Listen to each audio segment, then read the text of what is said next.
Or better yet, women, girls, daughters to the daughters who blossomed into women, turned mothers who saw a new generation of their uterine holdings crescendo into this world.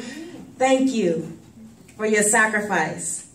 To the grandmothers, or to the daughters who didn't know what their future held, but knew it didn't include the word back. The ones who helped pick greens and snap peas, and the ones who ran up red clay hills scraping pretty brown knees. Mama said you couldn't go to church like that after putting a hole in your new Easter dress. To you, I say thank you for not being afraid to walk around with a scuff or two.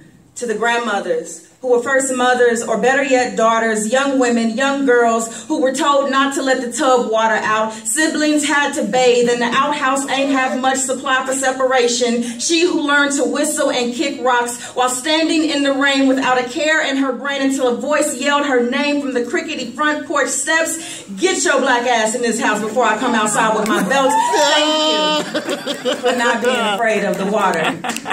To the grandmothers or the daughters who didn't cry when they picked the switch off the Delta, Mississippi tree, who stood in front of parental caskets, ready to spearhead the rest of her siblings' growth. To the daughters who ran down dirt roads, hiding from the Klan, while two pigtails shook loose on both the left and the right, who listened for safe silence and read books under bunks they were hidden in. To the daughters, the surviving daughters, who saw moonlight as daylight and sunshine as running time, sweet molasses smiles and knicker-knockers on. Thank you for learning how to keep a tight grip. To the grandmothers who were once daughters, turned into mothers and watched their lineage increase. The grandmothers who shied away from robes and aprons, who stood barefoot on concrete, collected Cadillacs and gold rings, who loved Inquirer newspapers and little trinket things. To the grandmothers who didn't say I love you enough, but loved us more than we could handle. To the ones who broke tradition and did it their way. To the grandmothers, the grandmeres, who broke hearts and mended shoes, played jazz and the blues and never met a stranger that couldn't use more love. Grandeur principals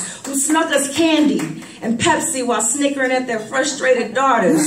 For the first word we spoke while sitting on your lap, it was good. It was. You never forgot that. We, or in this instance, I thank you for the hot water cornbread and the smell of bacon and the electric skillet. For the oven used as a cabinet.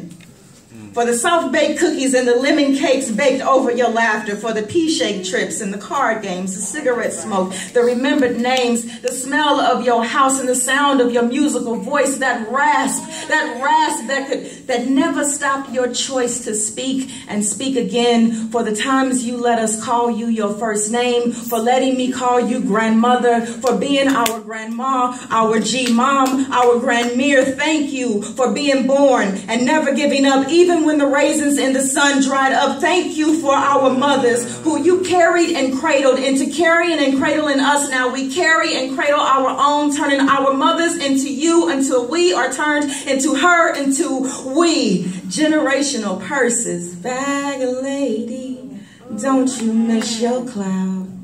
Thank you for the grandiose experience of your love. Thank you for hanging down here with us, no matter how abundant, missing, or thinly wired, for the way we remember you, for the solo dance in your eyes, and for leaving when you got tired. To the grandmothers who were first mothers, or once daughters, or better yet, black women, thank you for not being afraid of the water and for teaching us how to start and keep on swimming. Thank you.